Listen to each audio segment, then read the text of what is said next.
नमस्कार मित्रों, आज की प्रभु चर्चा में हम जो अनमोल रत्न लेकर उपस्थित हैं उसका नाम है जीवन का सार। सुखी जीवन का सार है सादा भोजन, सादा जीवन और उच्च विचार।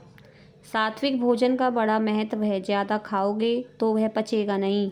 खुराक जो हजम हो ताकत देती है, जो खुराक हजम ना हो वह बीमारी पैदा करती है।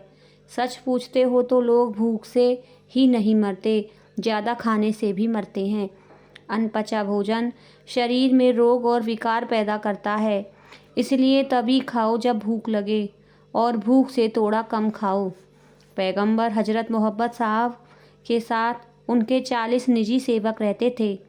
एक हकीम साहब भी उनके साथ रहते थे ताकि किसी के बीमार पड़ने पर उसकी दवा दारू कर सकें। हकीम को वहाँ रहते हुए 6 महीने बीत गए पर कोई बीमार ना पड़ा।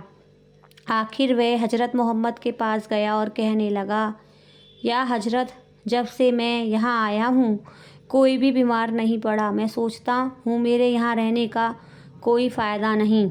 हजरत मोहम्मद ने उससे कहा, देखो भाई, जब तक ये सब लोग मेरी हिदायत पर चलेंगे बीमार नहीं पड़ेंगे। मैंने इनसे कहा है कि भूख से एक निवाला कम लो, भरपेट नहीं खाओ, और थोड़ी भूख बाकी हो तो खाने से उठ जाओ। दिन में सिर्फ 2 बार खाओ। सारा दिन डटकर काम करो, नमाज भी पढ़ो।